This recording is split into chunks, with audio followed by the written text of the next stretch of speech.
लखनऊ से अभी।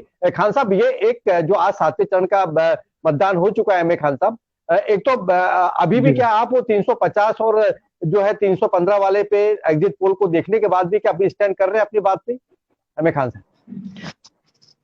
देखिए, ऐसा है कि मैं अपनी पर्सनली बात करूँ, अगर व्यक्तिगत बात करूँ, तो मैंने कभी एग्जिट पोल को सीरियस नहीं लिया। भले ही वो हमारे पक्ष में है, लेकिन मैंने एग्जिट पोल कभी सीरियस नहीं लिया, क्योंकि एग्जिट पोल एक टीआरपी बढ़ाने तरीका होता है अपने चैनलों का। लेकिन जो नतीजे हैं, जो नतीजे दिखाए जा रहे हैं अभी, उससे मैं बहुत हद तक सहमत हूं। वो इसलिए कि मैंने भी अपना एक सर्वे किया है पूरे उत्तर प्रदेश में, 403 सीटें जो भी हैं उस पर, और उसमें नतीजा ये निकल के आ रहा है मेरा अपना, जो कि भारतीय जनता पार्टी 225 से 250 सीट के आसपास रहेगी, और समाजवादी पार्टी 160 के अंदर बुक हो जाएगी। कांग्रेस को मैं 2 से 3 सीटें दे रहा हूं, और बीएसपी को मैं 8 सीटें दे रहा हूं। अब मैं अपनी पार्टी को 225 से 250 सीट इसलिए कह रहा हूं, क्योंकि हमारे कार्यकर्ताओं ने पिछले 5 वर्षों तक काम किया है, जनता की सेवा करी है। हमारी भारतीय जनता पार्टी ने जनहित में अनेक कार्य किए हैं, और जितने कार्य किए हैं, ये उसका नतीजा है कि हमको 225 से 250 सीट मेरा अनुमान जो है वो मिल रही है। अब इससे ज्यादा मिल जाए वो अच्छी बात है, लेकिन मैंने कभी विरोधी पार्टी को, चाहे वो युद्ध हो या फिर वो इलेक्शन हो, मैंने कभी कमजोर नहीं आंका, और ना आंकना चाहिए कमजोर कभी। उनका अपना अपनी एक बेल्ट है मतदाताओं की, उनके अपने लोग हैं, वो उनको वोट देते हैं। हमारे भारतीय जनता पार्टी को लोग वोट देते हैं, हमारी अपनी बेल्ट है। लेकिन जो निचोड़ मैं निकाल पा रहा हूं, वो 225 से 250 सीट के बीच हम पा रहे हैं। हम पूर्ण रूप से बहुमत में आ रहे हैं, और हमने जो जितने कार्य किए हैं, खासतौर पे महिलाओं के हित में, महिलाओं ने हमको खुल करके वोट दिया है। अल्पसंख्यक समाज ने हमको 20% वोट दिया है।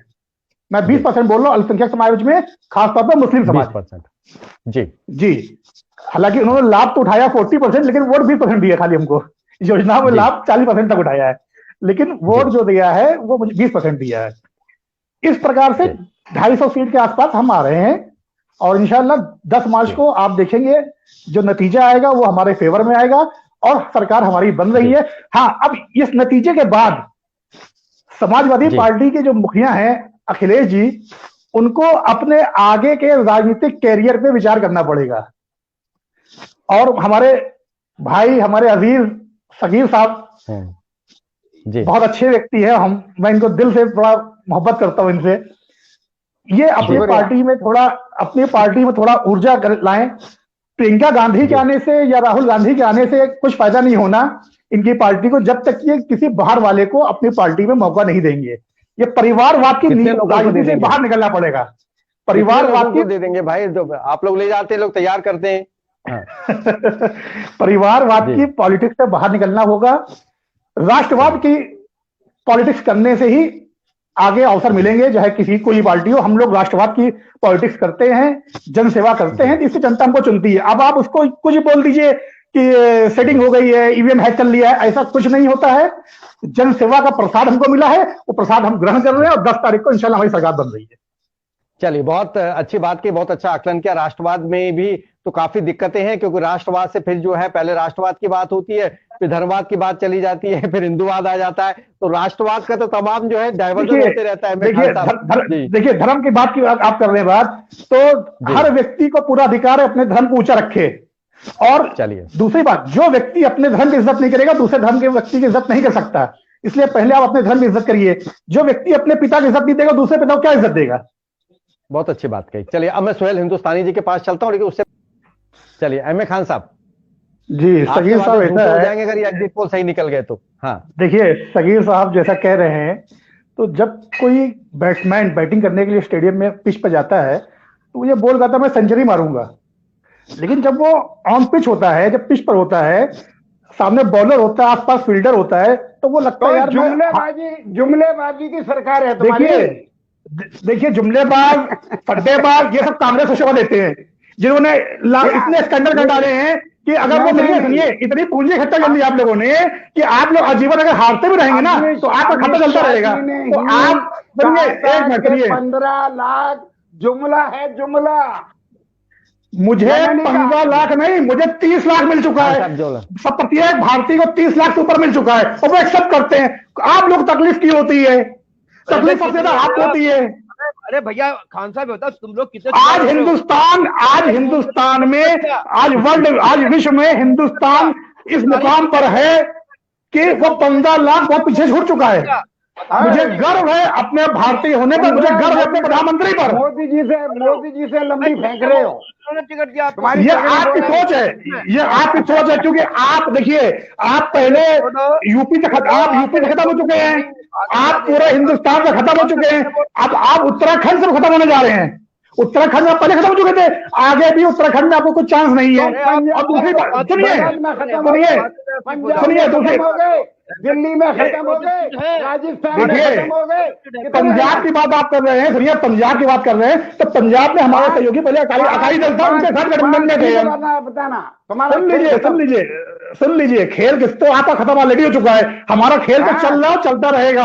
और सुनिए दूसरी बात, अब आप डिस्टर्ब मत करिए, देखिए आप डिस्टर्ब मत करिए, मैं आपको डिस्टर्ब नहीं करता, अब आप मुझे डिस्टर्ब कर रहे हैं। आप बड़ी बात सुनिए, ओपन डिबेट नहीं करना, जो लोग कंटेंट ले लेते हैं। जो लोग ये कह रहे हैं, मैं अपनी बात कह लूं, फिर ओपन डिबेट बैठिए, कैसे बैठिए, मुझे कोई, जो लोग कह रहे हैं कि जो किसान मरे, जो कोरोना काल में लॉकडाउन में जो लोग मरे, जो लोग ने इतने लंबा सफर किया, तो अभी हमारे मित्र शुक्ला जी ने जैसे कहा, राजेश शुक्ला जी ने, कि नोटबंदी भी हुई थी, तो नोटबंदी के बाद तो 2 चुनाव हुए, एक उत्तर प्रदेश चुनाव हुआ, उसके बाद 2019 चुनाव हुआ। जनता ने किसको चुना?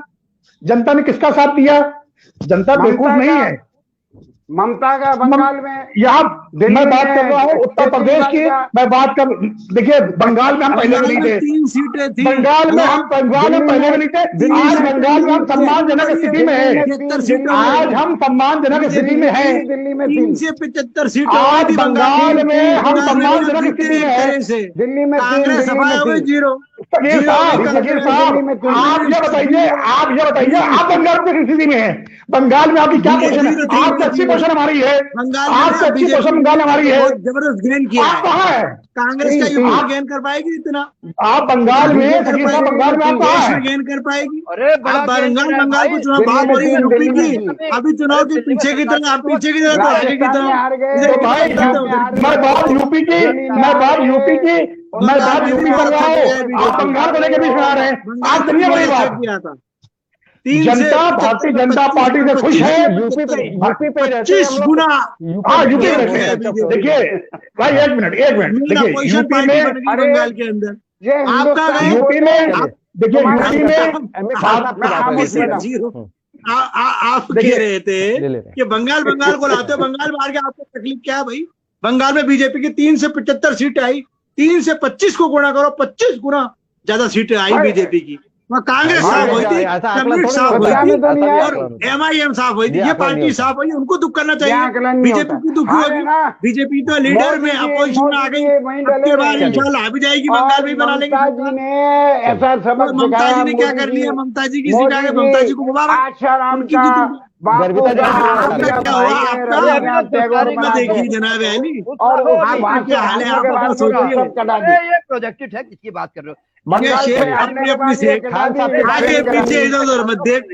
खान साहब की बात ले लेते हैं। शर्मा जी, खुश हो रहे हो क्या? बंगाल में बीजेपी की सीटें 25 गुना बढ़ी, इससे आप खुश हो? मेरे हिंदुस्तानी खान को, अरे मेरी जान सगीर साहब कर रहे हो, या शेख अपनी अपनी शेख, आगे पीछे इधर उधर मत देख। बोलने दो खान साहब को, उनका नंबर है। खान साहब को आप पीछे बोल रहे हो ना बंगाल वाली बात, तो ये शेर सुन लो, या शेर अपनी अपनी शेर, आगे पीछे इधर मत देख। अभी की बात कर, तुमसे ज्यादा कॉम्पिटेंट है खान, तुम उनको मैं बोल रहा था 2000, एक मिनट भाई, देखिए 2016 में नोटबंदी हुई, उसमें लोगों ने कहा कि भाजपा गई, लेकिन जस्ट उसके बाद यूपी चुनाव हुआ और प्रचंड बहुमत के साथ हमारी सरकार बनी। क्यों बनी? क्योंकि हमने जनता के हित के लिए कार्य किया था। उसके बाद कोरोना काल आया, ठीक है। कोरोना काल में हम सारी पार्टियां घरों में पैक थी, चाहे वो समाजवादी पार्टी हो या कांग्रेस पार्टी हो। बिल्कुल रोड में दिख रहा था, घरों में दिख रहे थे, मोहल्लों में जाकर के तो भारतीय जनता पार्टी कार्यकर्ता दिख रहे थे। भारतीय जनता पार्टी ने वो कार्य किया जो किसी पार्टी ने कार्य नहीं किया। गरीबों के हित में राशन पहुंचाया, उनको महिलाओं को प्रत्येक माह 500 रुपए की किस्तें भी दी। तो भाई हम जब जनता के हित की बात सोच रहे हैं तो जनता हमें चुनेगी। अब ये आपकी अपनी सोच है कि आप क्या सोच रहे हैं। आप तो यूपी से खत्म हो चुके हैं, 3 सीट पे मैंने पहले कहा था सगीर भाई आप 3 सीट पाएंगे, और आज भी कह रहे हैं आप 3 सीट पाएंगे, चौथी सीट आप नसीब नहीं हो पाएगी आपको। और ये आपकी रेगुलर गिरती हुई स्थिति आगे भी निरंतर चालू रहेगी। करीब दिखा रहे हैं। नहीं, मैं बोल रहा हूँ, मेरा एग्जिट पोल है ये। मैंने बोला 3 सीट पहले ही बोला था और आज भी 3 सीट बोल रहा हूँ। 10 के करीब दिखा रहे हैं, वो दिखा रहे होंगे, मुझे इससे मतलब नहीं है। मैं कह रहा हूँ कांग्रेस 3 सीट ज्यादा नहीं पाएगी। इनसे इनके साथ में मैं एक बात और बोल दूं, जो किसी पार्टी ने भी किसी सर्वे नहीं जोड़ा गया, वैसे साथ भी 2 सीटें पा जाएंगे जी। उनकी पार्टी 2 सीटें पाएंगी जी। और मायावती जी की पार्टी आपके बोला नहीं। ये देखिए बात की बात, हमें किसी की जरूरत नहीं पड़ेगी। इंशाल्लाह हम ऐसे ही पूर्ण बहुमत से सरकार बना रहे हैं और आगे बनाते रहेंगे। बीजेपी के खाते में जाएगी कह रहे हैं। देखिए लोग कहना वो कहते रहेंगे, फायदेमंद और बस मैं ये चीज कहना चाहूंगा, देखिए नफरत की राजनीति छोड़िए, मोहब्बत की राजनीति करिए, जनता हित में सोचिए, जनता आपको आपका थोड़ा सा। हाँ